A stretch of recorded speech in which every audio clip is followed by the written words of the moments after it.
Parliament ఎన్నికల notification జారీ కావడంతో రాష్ట్రంలో పార్టీలన్నీ సీట్ల కేటాయింపు పనిలో నిమగ్నమయ్యాయి. అధికారంలో ఉన్న స్వయం శక్తి పార్టీ క్రమం తప్పకుండా గెలుస్తూ వస్తున్న నియోజకవర్గాల్లో చిత్తూరు నియోజకవర్గం ఒకటి. ఇక్కడ సిట్టింగ్ ఎంపీ మహేంద్ర నాయుడు, మాజీ ఎంపీ శేషాద్రి నాయుడు టికెట్ కోసం ప్రయత్నాలు ముమ్మరం చేయడంతో ఇక్కడి రాజకీయ వాతావరణం వేడెక్కింది. ఈ రెండిళ్ల మధ్య వైరం గత కొన్ని దశాబ్దాలుగా నడుస్తోంది. ఈ వైరం ఎన్నోసార్లు ఘర్షణలకు, రక్తపాతాలకు దారితీసింది. అయితే కొంతకాలంగా పార్టీ పెద్దల మధ్యవర్తిత్వంతో రొటేషన్ పద్ధతి ప్రకారం టికెట్ కేటాయించడంతో ఆ ప్రాంతంలో కాస్త ప్రశాంతత నెలకొంది. కానీ ఈ ప్రశాంతతకి భంగం కలిగిస్తూ రొటేషన్ పద్ధతికి విరుద్ధంగా గత ఎన్నికల్లో అత్యధిక మెజార్టీతో గెలిచిన మహేంద్ర నాయుడు వైపే మళ్లీ అధిష్టానం మొగ్గు చూపుతుందన్న ఊహాగానాలు వినిపిస్తూ ఉండడంతో ఉత్కంఠత తారాస్థాయికి చేరుకుంది. దీని పర్యవసానం ఎటు దారి తీస్తుందో వేచి చూడాల్సిందే. నేను ఈ నియోజకవర్గంలో 30 ఏండ్లుగా ఎంపీగా నిలబడి రాజకీయ సన్యాసం తీసుకునోండి. నేనెప్పటికీ మీ ఇద్దరు మంచి కోరేటోండి. సీటు ఎవరికి ఇచ్చినా రెండో వాడికి న్యాయం జరిగేట్టు నేను చూస్తా. చెప్పండి మంత్రి గారు. హైకమాండ్కు మీ ఇద్దరంటే గౌరవం ఉంది. గత 4 దఫాలుగా ఈ నియోజకవర్గంలో మన పార్టీ తిరుగులేని మెజార్టీతో గెలిచిందంటే అందుకు కారణం మీ ఇద్దరే. ఉపోద్ఘాతం ఎందుకండి మంత్రి గారు? ఇంతకీ సీట్ ఎవరికి ఇస్తున్నారో చెప్పండి. అసలు మీకెందుకండి రాజకీయాలు? ఎంత మాట! ఒకప్పటి ప్రధాని కూడా మలాడి మర్చిపోకండి. చెప్పండి. ఈసారి కూడా హైకమాండ్ ఎంపీ సీటు మహేంద్ర గారికి ఇవ్వడానికే నిర్ణయించింది. రొటేషన్ పద్ధతి ప్రకారం సీటు శేషాద్రి గారికి కదా రావాల్సింది. సీఎం సర్వేలో శేషాద్రి గారికి జనం లేరని తెలిసింది. అందుకే ఏ నిర్ణయం తీసుకుంది. నా ఎన్నికెంబడి జనం లేరనేగా మీరు నాకు టికెట్ ఇవ్వండి ఉండారు అని ఇప్పుడే వినిపిస్తా. రండి. శేషాద్రి, 25 ఏండ్లుగా మన నియోజకవర్గం ప్రశాంతంగా ఉండాలి. అది అట్నే ఉండండి. అదే అందరికీ మంచిది. చేతులు కలపండి. నాకు పూజకి టైం అయినది, మరి వస్తాను. అట్నే గురుగారు.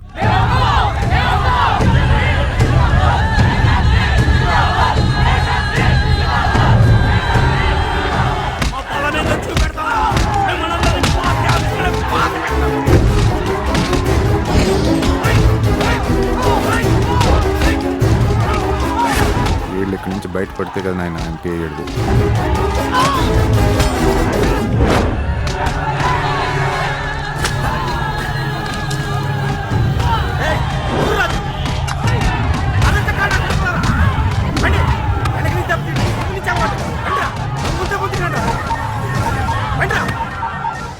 హలో బావా, ఈ నా కొడుకులు నన్ను కిడ్నాప్ చేసినారు బావా.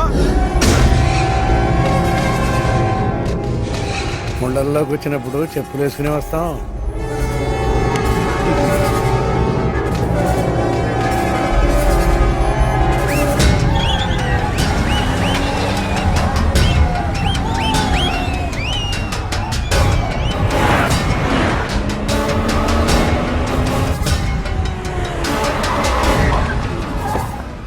వదిలేండి వాడిని. కట్లిప్రా. గరికనాయుడినే కిడ్నాప్ చేస్తారా? గరికనాయుడు అంటే ఎరకేనా?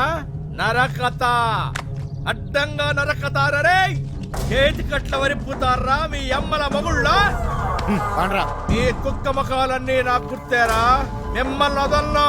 ముందు మీ పిల్లల్ని చంపుతా, తర్వాత మీ ముందే మీ పెళ్ళాలతో ఆడుకుంటా, ఆ తర్వాత మిమ్మల్ని అందరినీ చంపుతా నా కొడకల్లా.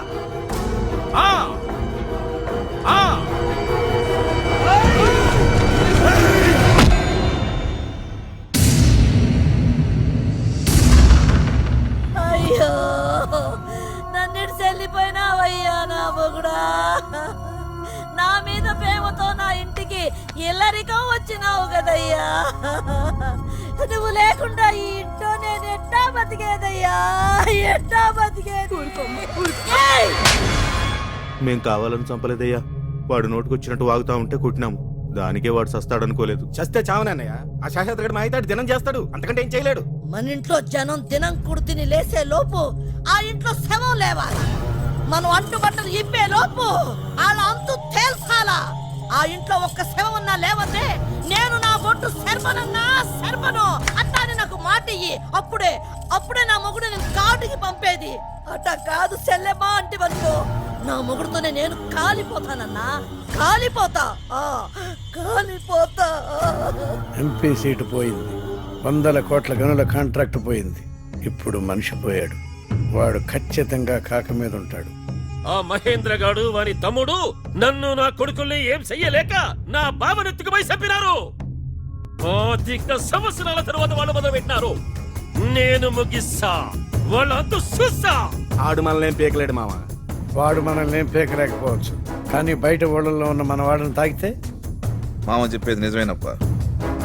25 ఏళ్ల క్రితం మన మీద పగతో 7వ మద్రాసులో ఉన్న మన బంధువుని చంపినాడు వాడు. మన జాగ్రత్తలో మనం ఉండాలి.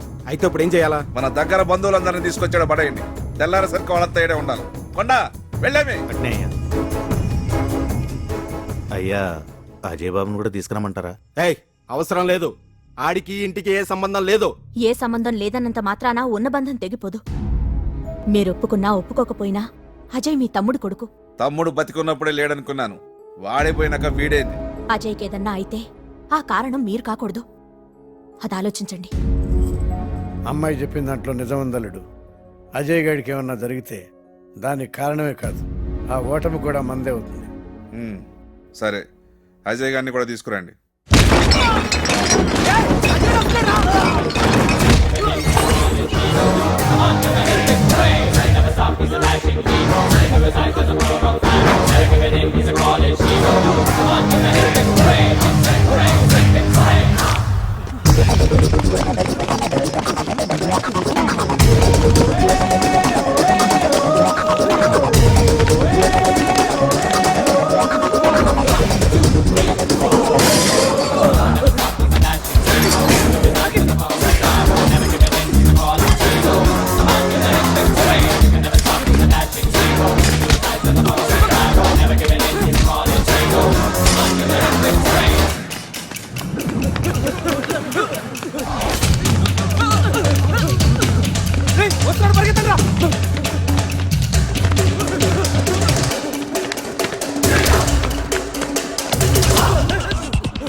ఎమ్మెల్యే కొడుకుని చెప్పుకొని ఆడపిల్ల నేర్పిస్తావరా నీ అప్పగాడి అబ్బా. అయితే నీకేంది బాపు, పల్లెటూరి రైతునొద్దు. దుక్కి దున్ని నారు పోసి నీరు పెట్టి పైరు పెంచి కోత కోసి కుప్ప నుంచి ఒట్లు దంచి వండి పెడితే ఆ పళ్ళెం మీద పడితేనే కుక్కరా నువ్వు.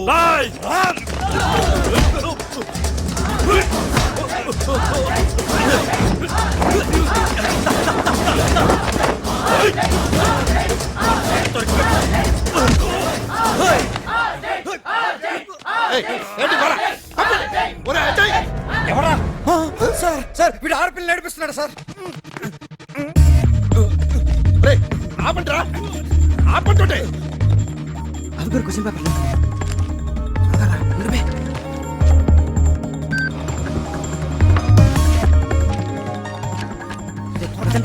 చెప్తాను మీకు కదా. ఆపంట్రా, I say stop it. మీరు ఇలా కొట్లాడుకుంటే నేను ప్రిన్సిపాల్ ఉద్యోగానికి రిజైన్ చేస్తాను. ప్రిన్సిపల్ గారు రిజైన్ చేస్తానన్నారు కాబట్టి నేను వదిలేస్తున్నాను. లేకపోతే వీడిని పాస్ చేస్తున్నాను. పార్టీ ఎవరా ఇస్తాను.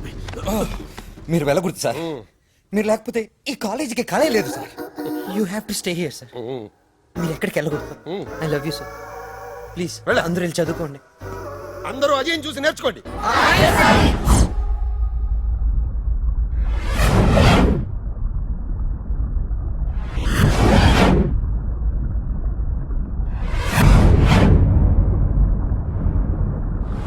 పని మీద వెళ్ళాడా పారిపోయాడా?